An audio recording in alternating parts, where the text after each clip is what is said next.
qu'est-ce que nous avons là? Alors, il déclare « Je vais revenir et je vais vous crever ». Alors peut-être qu'il n'aime pas les voitures, peut-être qu'il voulait peut-être crever les roues du véhicule, ça va être ça.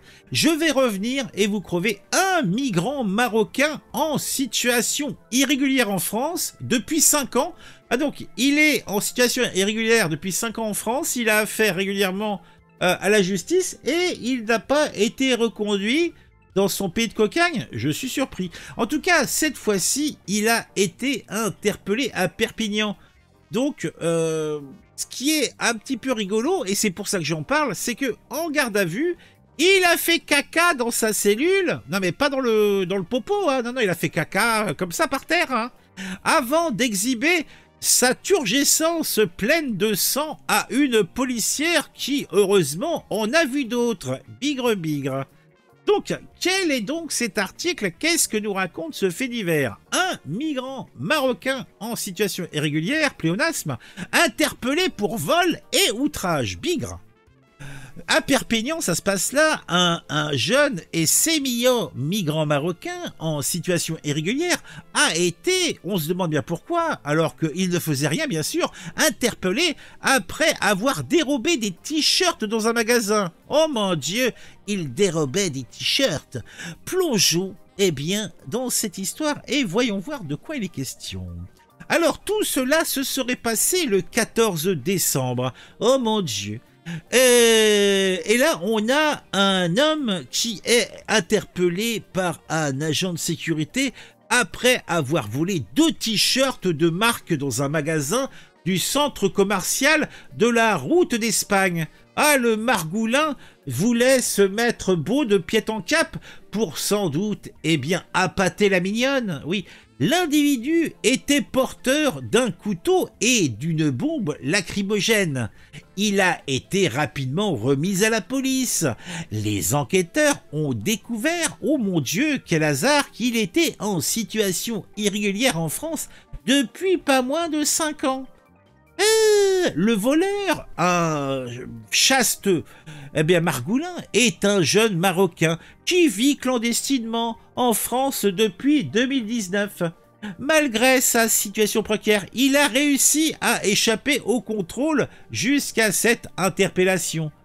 Eh ben dis donc. Alors, on va même pas vous dire, on va pas remettre ça sous le tapis, que là, on a un cas qui révèle bien sûr déjà d'une part les failles du système, mais que, en plus, les migrants vaquent à leur situation irrégulière, certes, mais comme ils veulent, hein.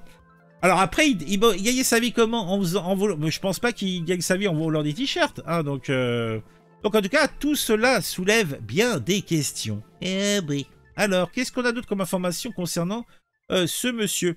Le migrant en garde à vue fait face à une double peine. Et c'est le mi-démo. Une procédure de reconduite à la frontière et une procédure judiciaire pour vol et outrage. Son cas, eh bien, est bon, oui. Alors, le voleur, qu'est-ce qu'il a fait? L'affaire a suscité des réactions vives. Certains appellent à un renforcement des contrôles. Bon. Tout ça n'est pas bien grave.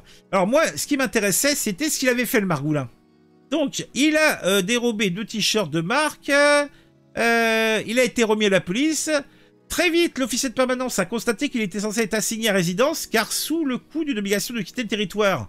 Le jeune Marocain vit clandestinement en France depuis 5 ans, mais qu'il doit aussi passer devant un juge en procédure de reconnaissance préalable de culpabilité. Quand il apprend que son dernier exploit lui vaut d'être renvoyé immédiatement devant un tribunal, il devient fou furieux. Il insulte les policiers et les menace de mort. « Je vais brûler ta famille, je vais revenir et vous crever ». Lorsqu'il se retrouve d'une jeune policière, il baisse son pantalon et exhibe son sexe. Mon Dieu. Devant le tribunal, il affirme ne pas parler la langue de Voltaire, ce qui est démenti par les fonctionnaires qui l'ont auditionné. Il est jugé pour le vol du 14 décembre, mais aussi pour celui commis en juillet, qui lui a valu la convocation. Ce jour-là, il avait été repéré par la sécurité de la Galerie Lafayette à Perpignan. Il avait gazé un vigile qui avait malgré tout réussi à le maîtriser. Aidé par un collègue, placé dans le local d'interpellation dans l'attente de l'arrivée de la police, il avait déféqué en 3 endroits. À la barre, les agents de la sécurité expliquaient que le voleur avait réussi à leur échapper quelques jours plus tôt et qu'il était revenu voler dès la fin de sa garde à vue. Ah ouais, quand même. Alors le mec, en plus, il est un petit peu con, quoi. Eh ben, dis donc.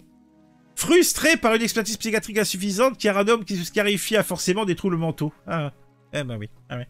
On n'a pas toutes les... J'ai pas plus d'infos. Tu vois, je dois un petit peu... souvent, je dois jouer un petit peu avec les faits, parce que j'ai pas toutes les infos, comme vous pouvez le voir. Hein. Mais bon, on fait ce qu'on peut. Hein. 5 ans sans OQTF, ça mérite une naturalisation.